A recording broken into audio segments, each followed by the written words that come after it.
एक दिन एक अमीर व्यापारी किसी काम से एक गांव में जा रहा था। बारिश का मौसम था, झमाझम बारिश हो रही थी और रास्ते में जगह जगह गड्ढों में पानी भरा हुआ था। अचानक रास्ते में गाड़ी खराब हो गई। व्यापारी के साथ कोई नहीं था। उसने गाड़ी सड़क किनारे खड़ी कर दी और किसी वाहन का इंतजार करने लगा, लेकिन घनघोर बारिश और तूफान की वजह से सड़क सुनसान था। शाम ढलने लगी तो व्यापारी को चिंता सताने लगी। अचानक उसने देखा एक गरीब व्यक्ति साइकिल से गुजर रहा है।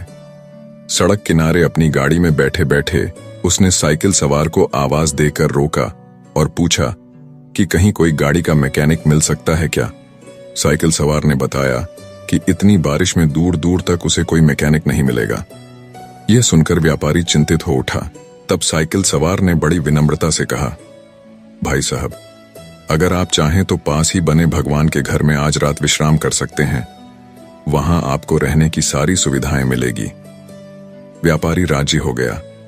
उसने सोचा कि आज रात मंदिर में ठहर कर अगले दिन सुबह वो गाड़ी मरम्मत का कोई रास्ता देख लेगा। साइकिल सवार ने उसे अपनी साइकिल पर बिठाया और चल पड़ा। थोड़ी देर में दोनों एक छोटे से मकान के सामने पहुंच गए। साइकिल वाले ने दरवाजा खटखटाया तो एक स्त्री ने दरवाजा खोला। व्यापारी को संबोधित करते हुए साइकिल वाले ने कहा, यह मेरी पत्नी है। इस भगवान के घर में सिर्फ हम दोनों रहते हैं। हमारे बच्चे शहर में नौकरी करते हैं। आइए, अंदर पधारिए और आराम से बैठ जाइए। थोड़ी ही देर में साइकिल वाले की पत्नी गर्म गर्म चाय नाश्ता ले आई। रात का खाना भी पकने लगा।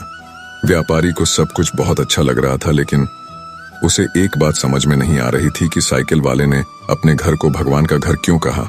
ये कोई मंदिर तो है नहीं। आखिर उससे रहा नहीं गया तो उसने पूछ ही लिया कि वो क्यों अपने मकान को भगवान का घर कह रहा है। लोग तो अक्सर यही कहते हैं कि मेरे घर में भगवान विराजमान है, या मेरे घर में भगवान के लिए पूजा घर बनवाया है, या मेरे घर में भगवान आए हैं। ये सुनकर साइकिल वाले व्यक्ति ने कहा, हाँ, आपने ठीक कहा।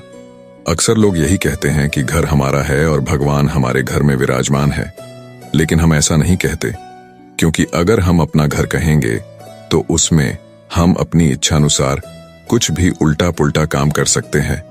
लेकिन अगर हमने भगवान का घर कहा तो हम वहां कोई गलत अनाचार वाले काम नहीं कर सकते और हमेशा उन्हीं सद्विचारों में रहते हैं जैसे हम सब मंदिर के अंदर होते हैं।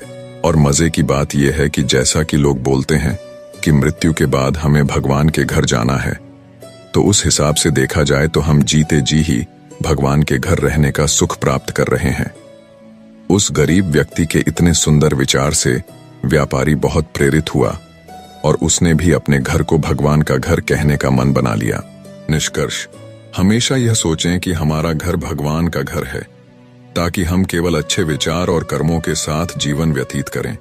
इससे न केवल हमारे मन की शांति बनी रहती है, बल्कि हम जीते जी स्वर्ग का आनंद भी प्राप्त कर सकते हैं।